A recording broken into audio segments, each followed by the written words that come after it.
ആരും ഔലിയാക്കളെ വിളിക്കുമ്പോഴും പ്രവാചകന്മാരെ വിളിക്കുമ്പോഴും അവരുടെ ഖബറിങ്ങൾ ചെന്ന് പ്രാർത്ഥന നടത്തുമ്പോഴും അവരാരും ദൈവമാണെന്നോ ദൈവത്തിന്റെ സവിശേഷതകൾ ഉണ്ടെന്നോ വിശ്വസിച്ച് ചെയ്യാറില്ല.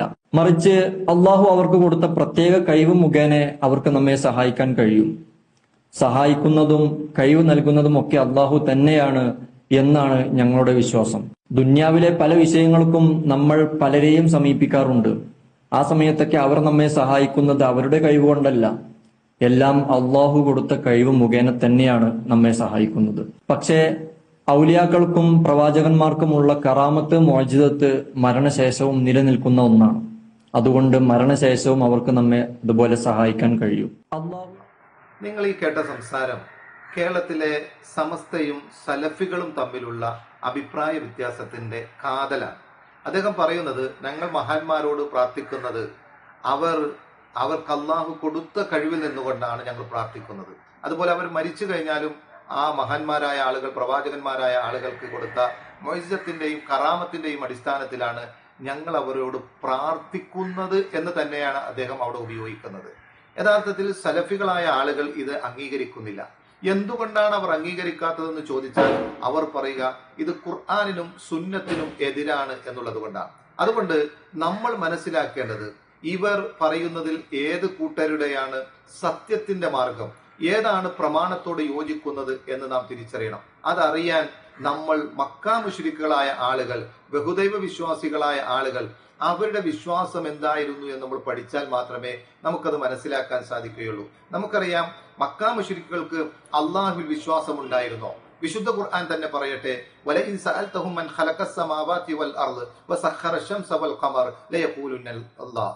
അള്ളാഹു പറയാണ്, നബിയെ താങ്കൾ ബഹുദൈവ വിശ്വാസികളായ ആളുകളോട് ചോദിക്കുക, ആകാശങ്ങളും ഭൂമിയും സൃഷ്ടിച്ചതാരാണെന്ന് അവരോട് ചോദിക്കുക, ഈ പറയുന്ന സൂര്യനെയും ചന്ദ്രനെയും കീഴ്പ്പെടുത്തി തന്നത് ആരാണെന്ന് താങ്കൾ അവരോട് ചോദിച്ചാൽ അവർ പറയുന്ന മറുപടി ലയഖൂലുന്നല്ലാഹ്, അള്ളാഹ് തന്നെയാണെന്ന് അവർ അടിയുറച്ചുകൊണ്ട് പറയും. അപ്പൊ അള്ളാഹുവിനെ അംഗീകരിച്ചിരുന്ന, അള്ളാഹുവിൽ വിശ്വസിച്ചിരുന്ന ആളുകൾ തന്നെയായിരുന്നു മക്കാ മുശ്രിക്കുകളായ ആളുകൾ. മാത്രമല്ല, അവർ ഹജ്ജിന് പോകുന്ന സമയത്ത് ഹജ്ജ് ചെയ്തിരുന്ന ആളുകളാണ്. ഹജ്ജിന് പോകുന്ന സമയത്ത് അവർ നമ്മളെപ്പോലെ തന്നെ തൽബിയത്ത് ചെല്ലും. ആ തൽബിയത്ത് ഇമാം മുസ്ലിമിന്റെ സ്വഹീഹിൽ 1185 ഹദീസായി കൊടുത്തിട്ടുണ്ട്. മഹാനായ ഇബ്നു അബ്ബാസ് റളിയല്ലാഹു അൻഹുമ പറയുകയാണ്, വകാനൽ മുശ്രികൂന യഖൂലൂൻ, മുശ്രിക്കുകളായ ആളുകൾ അവർ പറയുമായിരുന്നു ഹജ്ജിന് പോകുമ്പോ ലബ്ബൈക അല്ലാഹുമ്മ ലബ്ബൈക ലബ്ബൈക ലാ ശരീക ലക ലബ്ബൈക എന്ന് പറയുന്ന ആ തൽബിയത്ത് അവർ ചെല്ലും. ഇത് കേൾക്കുന്ന പ്രവാചകൻ സല്ലല്ലാഹു അലൈഹി വസല്ലം അദ്ദേഹം പറയും, വൈലക്കും ഖദ് ഖദ്, നിങ്ങൾക്ക് നാശം, നിങ്ങൾ അവിടെ നിർത്തൂ, നിങ്ങൾ ഇതുവരെ പറഞ്ഞത് തൗഹീദാണ്, ഇനി പറയാൻ പോകുന്നത് എന്താണെന്ന് റസൂലുള്ളാഹി സ്വല്ലല്ലാഹു അലൈഹി വസല്ലമിന് അറിയാം. അവരോടൊപ്പം ജീവിച്ചിരുന്ന ആളാണല്ലോ പ്രവാചകൻ. അതുകൊണ്ട് പ്രവാചകൻ പറയും, ഇനി അപ്പുറത്തേക്ക് കടന്നാൽ അത് ഷിർക്കാണെന്ന് അറിയുന്ന പ്രവാചകൻ പറയും, നിങ്ങൾ അവിടെ നിർത്തൂ എന്ന് പറയുമ്പോൾ അവർ നിർത്തൂല. വയഖൂലൂന, അവർ പറയും, ഇല്ല ശരീക്കൻ, ഒരു പങ്കുകാരൻ ഒഴികെ. ആ പങ്കുകാരന്റെ പ്രത്യേകത എന്താ? ഹുവലക തംലികുഹു വമാ മലക, അവൻ നിന്റെ ആളാണ്, നിനക്കുള്ളതാണ്, നീ ഇഷ്ടപ്പെടുന്ന ആളാണ്, നിന്റെ ആള് തന്നെയാണ്, വേറൊരാളുടെ ആളല്ല, നിന്റെ ആള് തന്നെയാണ്. മാത്രമല്ല തംലികുഹു, അദ്ദേഹത്തെ ഉടമപ്പെടുത്തി നീയാണ്, നീ കൊടുത്ത കഴിവിൽ നിന്നാണ് ഞങ്ങളെ സഹായിക്കുന്നത്. ആ പങ്കാളിക്ക് നീ കൊടുത്ത കഴിവ് മാത്രമാണ് ഉള്ളത്. വമാ മലക്ക, സ്വന്തമായ ഒരു കഴിവുമില്ല, നീ കൊടുത്ത കഴിവിൽ നിന്നാണ് ഞങ്ങളെ സഹായിക്കുന്നത് എന്നാണ് ഈ മക്കാ മുശ്രിക്കുകളായ ആളുകൾ തൽബിയത്ത് ചെല്ലുന്നത്. ആ തൽബിയത്ത് ചെല്ലിയ ആളുകളുടെ വിശ്വാസം കൊടുത്ത കഴിവിൽ നിന്ന് ഞങ്ങൾ തേടിയാൽ അത് ഷിർക്കല്ല, അതൊരിക്കലും അള്ളാഹുവിൽ പങ്കു ചേർക്കുന്ന ഒരു പ്രവർത്തനമായി അവർ തിരിച്ചറിഞ്ഞില്ല. അതുകൊണ്ട് വിശ്വാസികളെ, നമ്മൾ ഇതിൽ ഏതാണ്? അള്ളാഹു കൊടുത്ത കഴിവിൽ നിന്ന് ആ മഹാന്മാരോട് ചോദിക്കുന്ന വിശ്വാസമാണോ, അതല്ല അതിനെതിരായ വിശ്വാസമാണോ?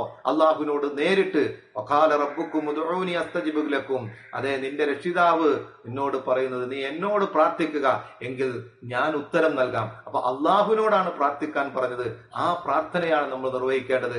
അതല്ലാതെ മക്കാ മുശ്രിക്കുകൾ നടത്തുന്നത് പോലെ ഹാഉലാഇ ശുഫആഉന ഇൻദല്ലാഹ്, ഞങ്ങളുടെ ഈ മഹാന്മാരായ ആളുകളോട് ഞങ്ങളുടെ സങ്കടങ്ങൾ പറയുമ്പോ അള്ളാഹുവിന്റെ അടുക്കൽ, ഇൻദല്ലാഹ്, അള്ളാഹുവിന്റെ അടുക്കൽ ഞങ്ങളുടെ ശുപാർശകന്മാരാണ് ഇവരെന്ന മക്കാ മുശ്രിക്കുകളുടെ വിശ്വാസം നമുക്ക് ഉണ്ടാകാൻ പാടില്ല. അതുകൊണ്ട് യഥാർത്ഥ ഏകദൈവ വിശ്വാസത്തിൽ നമ്മൾ അടിയുറച്ചു നിൽക്കുക. ദുനിയാവിൽ നമ്മൾ പല സഹായങ്ങളും തേടുന്നില്ല എന്ന് അദ്ദേഹം പറയുന്നുണ്ട്. ദുനിയാവിൽ നമ്മൾ സഹായം തേടുമ്പോൾ ആ മരിച്ചുപോയ ആരോടെങ്കിലും നമ്മൾ തേടാറില്ല. നമ്മുടെ ഭാര്യ ഭർത്താവിനോട് സഹായം തേടാറുണ്ട്. പക്ഷേ ഭർത്താവ് മരിച്ചു കഴിഞ്ഞാൽ പിന്നെ ഭർത്താവിന്റെ ഖബറിന്റെ അടുക്കൽ ചെന്നുകൊണ്ട് ഒരിക്കലും സഹായം തേടാറില്ല. കാരണം മരിച്ചാൽ പിന്നെ നമുക്കവിടെ സഹായം അവസാനിക്കുകയാണ്. നമുക്ക് പല രൂപത്തിലും അള്ളാഹു നമ്മളെ സഹായിക്കും. പക്ഷെ ആ സഹായിക്കുന്ന ആളുകളോടൊക്കെ പ്രാർത്ഥിക്കാൻ അള്ളാഹു അവന്റെ റസൂല് പഠിപ്പിച്ചിട്ടില്ല. അതുകൊണ്ട് പ്രമാണത്തോട് യോജിച്ചു നിൽക്കുക, അതാണ് നമ്മുടെ വിജയം. ഇതൊരു തർക്കത്തിന് വേണ്ടിയല്ല, സത്യത്തിന് വേണ്ടിയുള്ള ഒരു സംസാരമാണ്. അള്ളാഹു സ്വീകരിക്കുമാറാകട്ടെ.